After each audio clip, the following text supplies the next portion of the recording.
Всем привет! Сегодня у нас прошло ровно 3 месяца, как мы с девушкой переехали в Сербию, имея в кармане всего 250 тысяч рублей. Вот. Получается, романтика прошла, так сказать, тот период, когда тебе нравится все в этой стране. Вот. Спустя 3 месяца мы можем сказать, сделать какие-то выводы.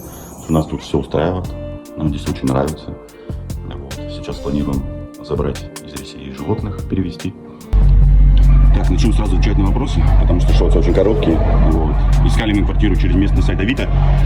Ссылочку или там название я оставлю в комментариях. Вот. Ценовой диапазон от 150 и пошло 200, 250, 300, 350. Мы снимаем за 350. Вот. Мы нашли себе квартиру за 250. Вот. И будем переезжать в нее. Вот. ВНЖ пока не делали. ВНЖ планируем делать через месяц. Изучали все варианты. Вот. Пока что без ранен, да, каждый месяц без ранен. Вот.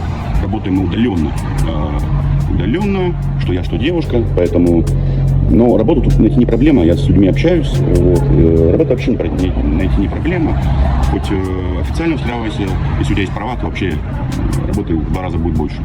Вот, надеюсь, ответил на все ваши вопросы. Вот, хотел дать совет для тех, кто только собирается еще переезжать с самого начала пути. Первое, что вы должны знать, что здесь очень теплый климат. Далее оно здесь не пригодилось. Естественно, тут нужно брать легкую одежду, да, потом не тратить. Вот. С собой брать не больше 10 тысяч евро, потому что все это нужно декларировать. Вот. Не нужен обратный билет. Цель поездки тоже не спрашивают. С этим нет никаких проблем. Если ты себя не уйдешь вызываешь, тебе никаких вопросов не появится. Вот. По приезду в аэропорту, неважно какое время, если у вас есть роуминг, можно заказать Яндекс.Такси и оплатить русской картой. И доехать, так сказать, до гостиницы, либо до вашей квартиры. Посмотрите, какая красота. Тема нашего сегодня вопроса. Насчет продуктов в Сербии. Это одна из немногих стран, которая отказалась от ГМО. Вот. И этим эта страна меня очень обрадовала. Да. Это очень большой плюс, особенно для тех, у кого больные желудки, да, у кого проблемы с пищеварением. Здесь нет никаких добавок ГМО. Здесь даже люди не знают, что такое ГМО. Вот. И единственный будет минус — это привыкание, потому что вкус кажется совсем другого. Мясо, молочки, да. Так, отсутствие ГМО в этой стране — это большой жирный плюс этой стране. Вот. И я буду разбирать не только минусы, но и плюсы. Сейчас такая ситуация в России, что дорожает бензин, якобы нет бензина. Ну, мы все знаем, бензин есть.